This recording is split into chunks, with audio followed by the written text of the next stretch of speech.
Y aquí es importante para abordar estas dos posturas, que son el subjetivismo y el relativismo, es importante recordar brevemente lo que es el escepticismo.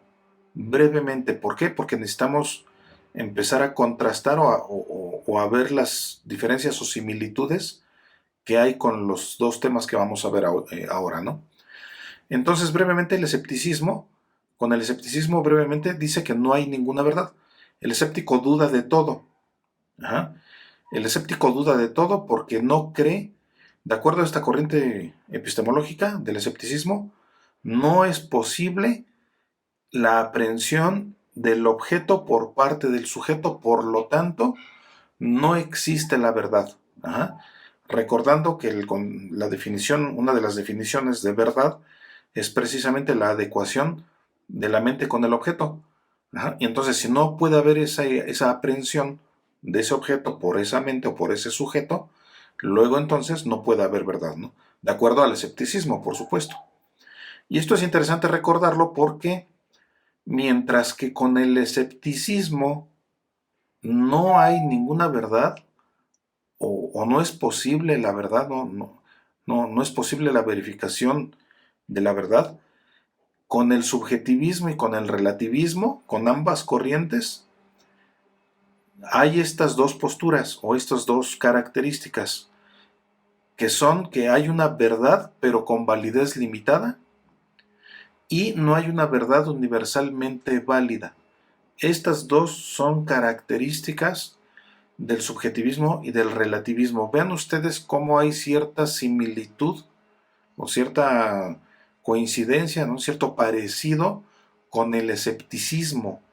Ajá, hay un cierto parecido, por supuesto, ¿no?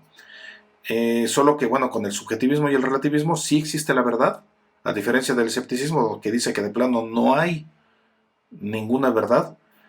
Con el subjetivismo y con el relativismo sí hay una verdad, pero es de validez limitada y además no existe una verdad universalmente válida, lo que significa que la verdad puede ser válida solamente en algún sector o en algún sector, en algún momento de la historia, por ejemplo, ¿no? Entonces vean ustedes de entrada cuáles son las similitudes y las diferencias entre el subjetivismo y el relativismo con el escepticismo. Y bueno, específicamente hablando del subjetivismo, este limita la validez de la verdad al sujeto que conoce y juzga. Con el subjetivismo, como su nombre lo indica, subjetivismo significa sujeto, ¿no? Proviene del vocablo sujeto. Subjetivismo proviene del vocablo sujeto. Por eso, por eso solamente le otorga la validez de la verdad de acuerdo al sujeto que conoce y juzga. Ujú. Y entonces, bueno, aquí podemos ver alguna similitud con aquello de que la verdad es relativa, ¿no? También hemos escuchado que dicen que la verdad es relativa. Aquí más bien la verdad es subjetiva. ¿Qué significa? Que esto es una verdad solamente para ti, o solamente para mí, que soy el que estoy juzgando, ¿no? O solamente para fulano de tal, que es el que está juzgando específicamente, ¿no? Entonces, la validez de la verdad solamente se va a limitar al sujeto que ejecuta ese fenómeno del conocimiento, que es la aprehensión del objeto por el sujeto, y es el que juzga. Ajá, solamente se va a limitar a ese aspecto, de acuerdo al subjetivismo. Y tenemos dos tipos aquí para esta corriente epistemológica, el sujeto es de dos tipos. Puede ser un sujeto individual, el sujeto individual, que está específicamente estamos hablando de que es el ser humano. Ajá, el sujeto individual, el ser humano, cada persona en lo individual, personas individuales o, o fulanos desde la perspectiva individual, o puede ser desde una perspectiva general, hablando del género humano. hablando del género humano. Ajá. Desde esas dos perspectivas se considera el sujeto, de acuerdo con esta corriente epistemológica del subjetivismo. Y en el primer caso, cuando hablamos de un sujeto individual, se habla de un subjetivismo individual, y en el segundo caso se habla de un subjetivismo general. Estos dos tipos de subjetivismo complementan lo que es esta corriente epistemológica del subjetivismo. Estas dos las complementan. Ahora, el subjetivismo individual, con el subjetivismo individual que ya dijimos que es el de una sola persona o un solo individuo, el ser humano individualmente considerado, ese subjetivismo individual dice, dice que un juicio es válido únicamente para el sujeto individual que lo formula, únicamente para ese sujeto en lo personal, en lo individual que lo formula. Aquí debemos de recordar lo que es un juicio. Lo que es un juicio. Aquí un juicio, el concepto de juicio, desde la perspectiva epistemológica, no se debe de tomar como sinónimo de un juicio jurídico, ¿no? Esto ya lo habíamos comentado. Este no es un juicio desde la perspectiva jurídica, sino que es un juicio desde la perspectiva epistemológica propiamente hablando, pero más desde la perspectiva de la lógica formal, recordando que desde la lógica formal un juicio es una proposición compuesta por un sujeto, una cópula y un predicado, donde la cópula es el verbo ser o estar. Este es un juicio, este es el tipo de juicio al que se está refiriendo la epistemología, precisamente, que es lo que estamos viendo, ¿no? Entonces, cuando hablamos de juicio, cuando hablamos de un juicio válido, es porque es un juicio que está acorde con la lógica formal, es un juicio válido. Uh-huh. Y es un juicio que también puede ser verdadero. Por eso el subjetivismo individual dice que un juicio es válido únicamente para el sujeto individual que lo formula, solamente para él. Ajá. Y aquí tenemos un ejemplo. Vamos a ver aquí un ejemplo rápido de este subjetivismo individual, ¿no? Para mí, 2 más 2 es igual a 5. Ajá. 2 más 2 es igual a 5 para mí. Claro, este es un ejemplo, ¿no? Esto solamente es un ejemplo que les estoy dando, ¿no? Porque sí, para mí también 2 más 2 es 4. Pero aquí en el ejemplo que les estoy dando, para mí 2 más 2 es igual a 5. Ajá.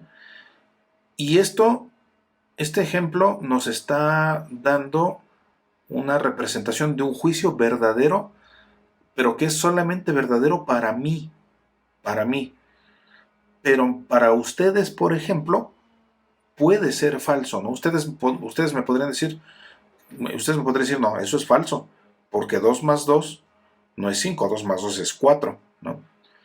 Pero a lo mejor yo les digo, bueno, es que esto es para mí 2 más 2 es igual a 5, y como yo soy partidario de la corriente epistemológica del subjetivismo individual, luego entonces, este juicio que acabo yo de emitir, de que 2 más 2 es igual a 5, es verdadero.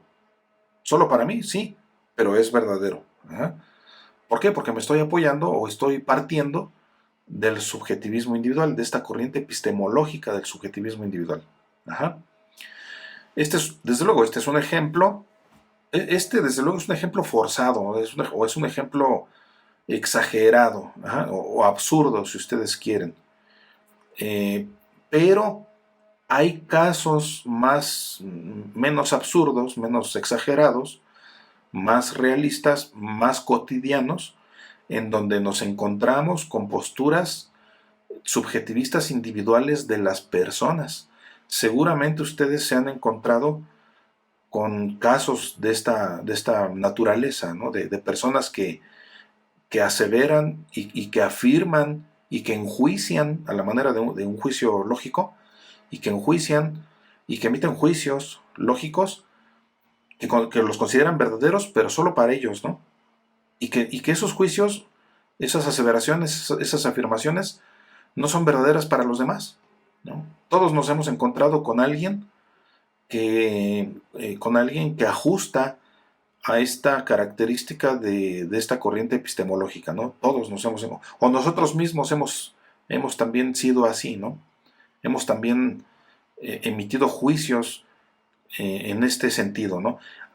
Pues cuando son de esta característica, son entonces parte o perteneciente más bien a la corriente epistemológica del subjetivismo individual. Individual. Y aquí, pues hay una frase,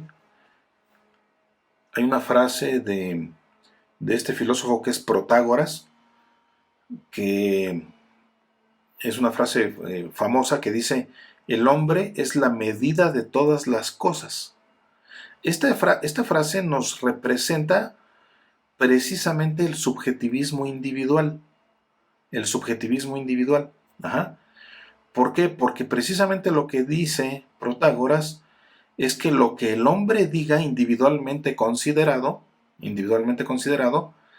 es lo que ocurre en la realidad, ¿no? Cuando habla de cosas, se refiere a la realidad circundante, al objeto o a los objetos circundantes de la realidad que nos rodea, ¿no? O de la realidad que rodea al sujeto.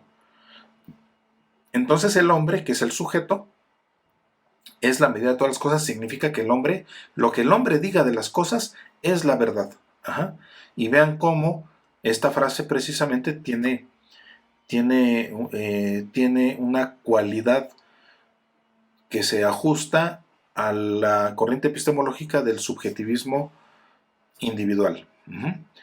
Y también, por otro lado, tenemos el subjetivismo general, que dice que este tiene ciertas diferencias, aunque sigue siendo parte, en esencia sigue siendo lo mismo, solamente que aquí hay una diferencia un poco tenue que se tiene que establecer.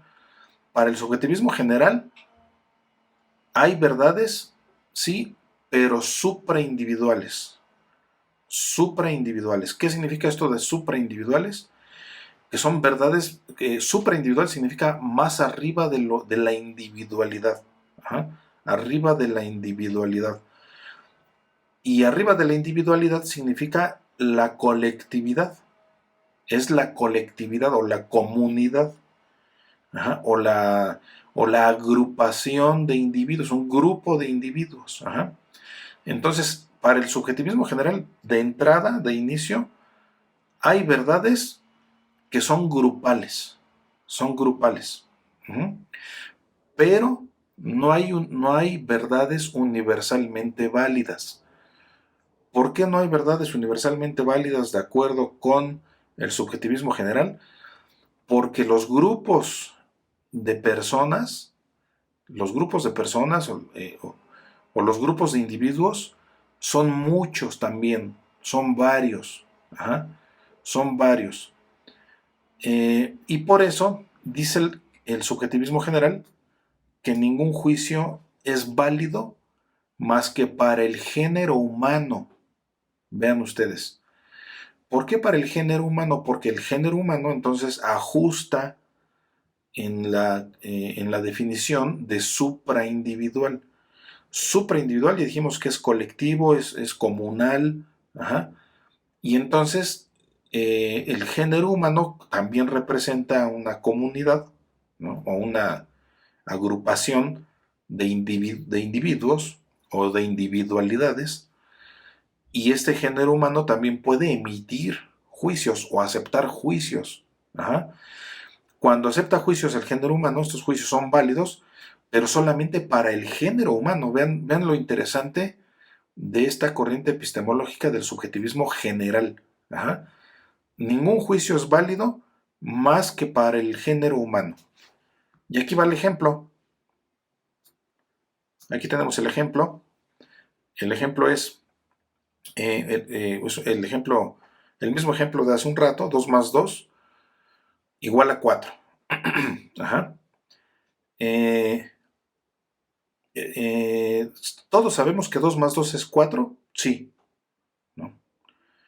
Aquí y en China 2 más 2 es 4 y aquí donde quieran, ¿no? En cualquier parte del mundo 2 más 2 es 4. Esta aseveración o esta afirmación o este juicio lógico de la lógica formal de 2 más 2 es igual a 4 es válido para todos los seres humanos, porque ya dijimos que aquí y en China, ¿no? Pero, pero, pero es válido también para seres de otra especie. Aquí surge la pregunta, ¿no? El 2 más 2 es igual a 4, es válido es universalmente válido, o sea, es válido también para seres de otra especie o para seres de otra, de otro universo o de otra realidad o de otro planeta o de otra galaxia, es válido. Aquí habría una duda, por supuesto, ¿no? 2 más 2 es igual a 4 aquí en este mundo, por supuesto, ¿no? Para el género humano, pero para otros, quién sabe. Esto es lo que sustenta el subjetivismo general precisamente. Esto precisamente es lo que sustenta, de que ningún juicio es válido más que para el género humano. ¿Por qué? Porque se trata de una generalidad, de una generalidad, y dice que no hay verdades universalmente válidas precisamente, ¿no? Sino que solamente son válidas para el género humano.